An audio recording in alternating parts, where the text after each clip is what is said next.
see, 'cause I think I do want you next to me. Hi guys, it's me Jackie. Welcome back sa ating channel. Kung bago ka pa lang dito, mag-like and subscribe na para maging updated ka sa mga bagong balita, and don't forget to tap the notification bell. Maraming salamat! Ang channel na ito ay hindi kaakibat ng anumang ahensya ng gobyerno. Ang mga impormasyon na nakapagloob dito ay pawang research lamang po. Man kasama sa SAP, may mga ibang programa ang DSWD na patuloy na pinapatupad tulad ng assistance to individuals in crisis situation, para sa mga gusto mag-avail ng medical at burial assistance, at social pension para naman sa ating mga indigent senior citizens. Salamat po, Secretary, sa inyong pong katanungan. Napakahalaga po ng nabanggit po ninyo na kung ang isang pamilya hindi naman po napasama sa Social Amelioration Program o isang individual ay hindi po nag-qualify as beneficiary, napakahalaga po ng nabanggit po ninyo na kung ang isang pamilya hindi naman po napasama sa Social Amelioration Program o isang individual ay hindi po nag-qualify as beneficiary, napakahalaga po na may mga ibang programa at serbisyo pa ang ahensya na maaaring makatugon naman sa kanilang mga pangangailangan. Susunod po na katanungan, Secretary, mula sa Kawit, Cavite. Kasama po siya sa nakakuha ng first tranche, ngunit wala pa po daw siyang nakuhang second tranche, gayong wala naman daw po siyang nakuhang ibang ayuda sa ibang ahensya ng pamahalaan, Secretary.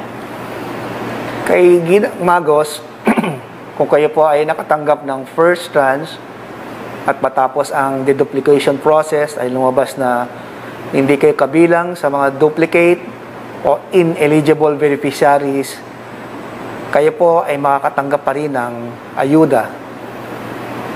Hintayin lamang ang abiso ng ating financial service provider dahil gaya ng nasabi ko ay may kaukulang schedule ang pag-credit ng ayuda sa inyong account.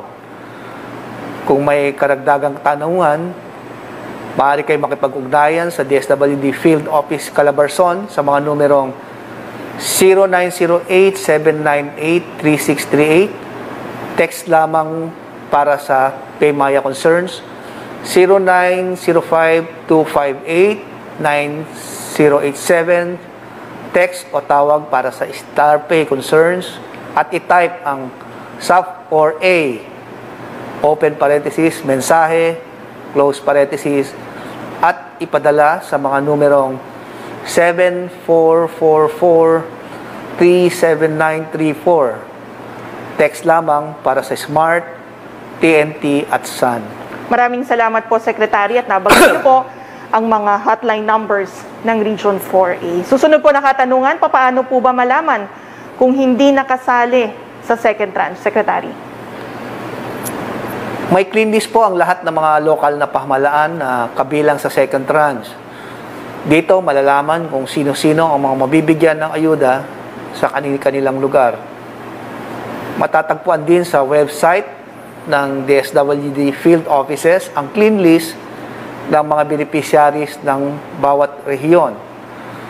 Maaari din po kayong makipag-ugnayan sa pinakamalapit na DSWD Field Office kung kayo ay may karagdagang impormasyon na nais malaman. Maraming salamat po, Secretary, muli sa inyo pong mga naging kasagutan. Nais po nating malaman mula kay Secretary kung meron po ba siyang nais na idagdag sa mga nauna na po niyang nabanggit. Secretary. Salamat, Irene.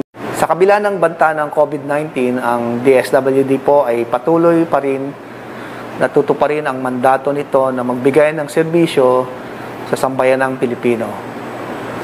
Habang patuloy ang pamahalaan sa pagganap ng tungkulin nito na maghatid ng tulong, tayo ay patuloy na nagpapaalala sa publiko, partikular sa ating mga beneficiaries, na bida solution sa COVID-19, bawal walang mask, isanitize ang kamay, at iwas hawak sa mga bagay, dumistansya ng 1 metro, at alamin ang totoong impormasyon. Manatili po tayong ligtas. Maraming salamat po, Secretary Bautista. At bago po tayo magtapos, nais naming muling ibahagi ang mga hotline numbers ng DSWD. Ito po ang mga sumusunod.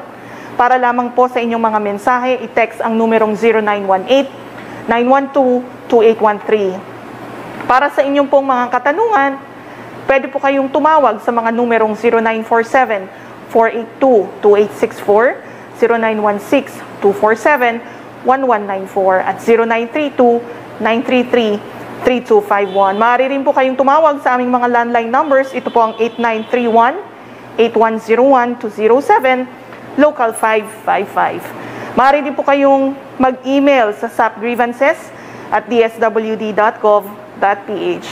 Gayun din, maaari nyo pong gamitin ang bagong portal na usaptayo.dswd.gov.ph. Maaari din pong bisitahin ang official Facebook page ng DSWD.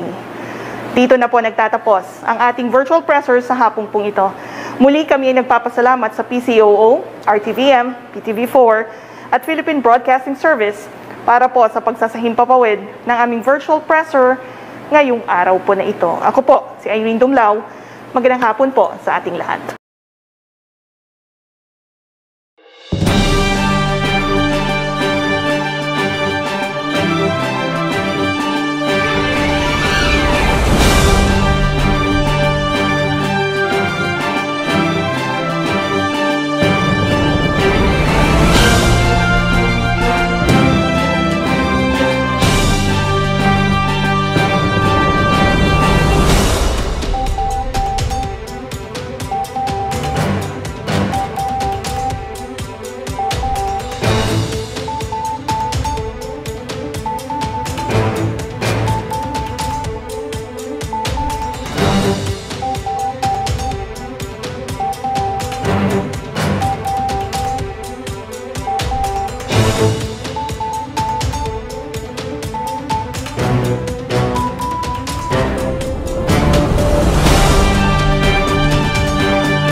Salamat nga naka-avail ako han iyo social amelioration program.